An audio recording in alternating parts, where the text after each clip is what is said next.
आज एक बार फिर सियासत के मैदान में गौतम अडानी की चर्चा हुई। आज फिर पार्लियामेंट में गौतम अडानी के नाम पर हंगामा हुआ। इस बार विरोधी दलों ने हिंडनबर्ग की रिपोर्ट को इशू बनाया। अडानी पर लगे इल्जामात को लेकर सरकार से जवाब मांगा। इस मुद्दे पर करीब करीब सारा का सारा विपक्ष एकजुट दिखाई दिया। अब इस सवाल पर पार्लियामेंट में चर्चा कराने और जेपीसी के गठन की मांग की जा रही है।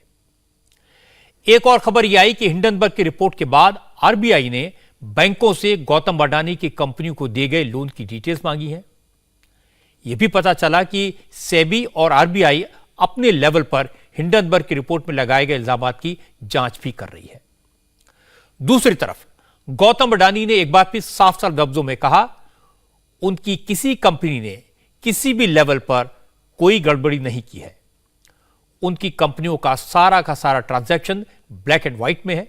ये लोगों को हर रोज जरूरत पड़ने वाली लॉन्ड्री बिजनेस शुरू करके महीने का 3 लाख फायदा बनाते हैं। आपको करना है तो फ्रीडम ऐप को अभी डाउनलोड कीजिए। उन्होंने किसी पेमेंट में डिफॉल्ट नहीं किया, किसी का नुकसान नहीं किया। और इसके बाद गौतम अडानी ने वो किया जो इतिहास में पहले कभी नहीं हुआ। गौतम अडानी ने बड़ी हिम्मत का काम किया। फुल्ली सब्सक्राइब होने के बाद भी अपने एफपीओ को वापस लेने का ऐलान कर दिया। अडानी ने कहा कि इन्वेस्टर्स ने उन पर भरोसा जताया। अब वो एफपीओ वापस ले रहे हैं ताकि मार्केट की उथल पुथल से उनके इन्वेस्टर्स का नुकसान ना हो। अब सवाल यह कि क्या रिपोर्ट बनाने वाली कंपनी के पास अडानी के शेयर हैं? क्या एक विदेशी कंपनी की रिपोर्ट को बिना जांचे परखे सच मान लेना सही होगा, या फिर हमें आरबीआई और सेबी का भरोसा करना चाहिए, उनकी जांच का इंतजार करना चाहिए? क्या यह मामला पूरी तरह पॉलिटिकल है? पार्लियामेंट में हंगामे के पीछे विरोधी दलों की रणनीति क्या है? आज कांग्रेस ने अडानी के कंपनियों में एलआईसी और एसबीआई के इन्वेस्टमेंट पर भी सवाल उठाए और आज इन दोनों इन्वेस्टर ने स्टेटमेंट जारी किया। यह स्टेटमेंट मेरे पास में है। एलआईसी और एसबीआई दोनों का कहना है कि उन्हें कोई नुकसान नहीं हुआ, दोनों को अडानी से कोई शिकायत नहीं है। अब सवाल है कि फिर इनके नाम पर राजनीति में इतना तूफान क्यों? क्या अडानी बहाना है और असल में मोदी निशाना है? इसे समझने के लिए जानने की जरूरत है कि अडानी का बिजनेस, अडानी के शेयर्स की वैल्यू, अडानी की वेल्थ कब बढ़ी? तब बढ़ी जब देश में कांग्रेस की सरकारें थी, या अडानी की सारी ग्रोथ मोदी के प्राइम मिनिस्टर बनने के बाद हुई? क्या अडानी ने सारे प्रोजेक्ट सिर्फ उन राज्यों में लगाए जहां बीजेपी की सरकारें हैं, या कांग्रेस तो दूसरे दलों की सरकारों ने भी अडानी को बुला बुलाकर अपने यहां इन्वेस्टमेंट करवाया? इसके बारे में मैं आपको डिटेल में जानकारी दूंगा, लेकिन सबसे पहले आपको यह दिखाता हूं कि आज पार्लियामेंट में क्या हुआ। विरोधी दलों ने गौतम अडानी को लेकर कैसे हंगामा किया। आज जैसे ही पार्लियामेंट की कार्रवाई शुरू हुई, हंगामा वैसे ही शुरू हो गया। विरोधी दल हंगामे की तैयारी के साथ आए थे। राज्यसभा और लोकसभा दोनों सदनों में विरोधी दलों के नेता वेल में आ गए। हिंडनबर्ग की रिपोर्ट को लेकर सरकार के खिलाफ नारेबाजी होने लगी। विरोधी दलों की मांग थी क्वेश्चन आवर को रोककर पहले अडानी ग्रुप पर लगे सनसनीखेज आरोपों पर चर्चा की जाए। जब लोकसभा स्पीकर और राज्यसभा के चेयरमैन ने विपक्ष की मांग ठुकरा दिया तो हंगामा बढ़ गया।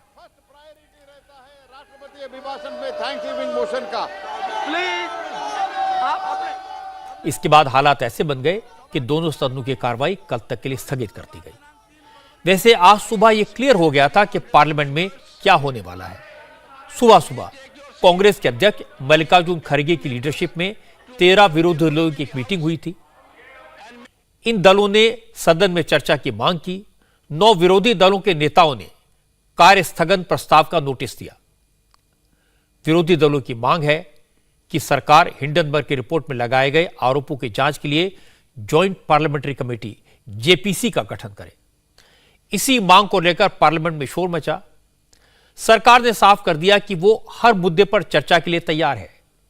पहले प्रेसिडेंट के एड्रेस पर धन्यवाद प्रस्ताव पर चर्चा होगी। इसके बाद विपक्ष नियम के तहत नोटिस दे। जिस विषय पर चाहे सरकार चर्चा के लिए, बहस के लिए तैयार है। प्रश्नकाल स्थगित नहीं होना चाहिए। पानी का सबसे बड़ा आप सदन को कंजम्पशन चलाना जो नहीं है, चाहते। वो आप सिंचाई सदन के की मर्यादा हेतु नहीं होता रखना है। चाहते। माननीय सदन मंत्री जी ने बहुत चले, विस्तार से अपने बुनियादी मेरे सवालों प्रश्न को का आप उत्तर भी उठाएं। दिया है। मैं आपको पर्याप्त समय पर्याप्त अवसर हम दूंगा। सभी जानते हैं हमारे नो। माननीय प्रधानमंत्री जी। नो, प्लीज जाइए अपनी सीट पर। नो, बिना तथ्यों के कोई बात नहीं करना। प्लीज जाइए, अपने सदन पे जाइए। थैंक्स गिविंग मोशन जो होता है एक महत्वपूर्ण चर्चा होता है और इसलिए मैं निवेदन करता हूं, ये पहला भाषण है माननीय राष्ट्रपति जी का, ज्वाइंट सेशन में पहला भाषण है और इसलिए मैं निवेदन करता हूं चर्चा करो। पार्लियामेंट चर्चा के लिए है, चर्चा करो। आप ये ऑलवेज जब बजट सेशन शुरू होता है तब प्रायोरिटी रहता है, फर्स्ट प्रायोरिटी रहता है राष्ट्रपति अभिभाषण में थैंक्स गिविंग मोशन का। इसलिए मैं हाथ जोड़ के निवेदन करता हूं, कृपया चर्चा शुरू करो, गलत परंपरा मत डालो। बैठिए, चर्चा प्रारंभ होने दीजिए। आपके द्वारा जो भी विषय आप उठाना चाहते हैं उसकी अनुमति होगी, चर्चा होगी। Please cooperate, please. आप अपने सभा की कार्यवाही कल शुक्रवार दिनांक 3 फरवरी 2023 को प्रातः 11 बजे तक के लिए स्थगित की जाती है। विपक्ष ने न सरकार की बात सुनी, न स्पीकर के रिक्वेस्ट को माना। हंगामा जारी रहा तो आपने देखा सदन को एडजर्न कर दिया गया और इसके बाद विरोधी दलों के नेताओं ने सरकार पर इल्जाम लगाने शुरू किए। खड़गे ने कहा सरकार हकीकत को छुपाना चाहती है, आम लोगों के लाखों करोड़ डूब गए और सरकार चर्चा से भाग रही है। खड़गे ने कहा कि अगर सरकार की नीयत साफ है, सरकार सच्चाई सामने लाना चाहती है तो एक ही रास्ता है, सरकार जेपीसी का गठन करे। जनता के दुख और दर्द को लोगों के सामने अगर नहीं बोलेंगे और करोड़ों रुपए आज जो LIC में डूब रहे हैं, ये लोगों को हर रोज जरूरत पड़ने वाली लॉन्ड्री बिजनेस शुरू करके महीने का 3 लाख फायदा बनाते हैं। आपको करना है तो फ्रीडम ऐप को अभी डाउनलोड कीजिए। SBI में डूब रहे हैं, दूसरे नेशनलाइज्ड बैंक में डूब रहे हैं, तो ये सब जनता का पैसा है, सरकार का नहीं है। और सरकार इसके पीछे वो किसी एक कैपिटलिस्ट को अगर सपोर्ट करना है तो वो यही करते हैं कि अपना इन्फ्लुएंस भी यूज करते हैं।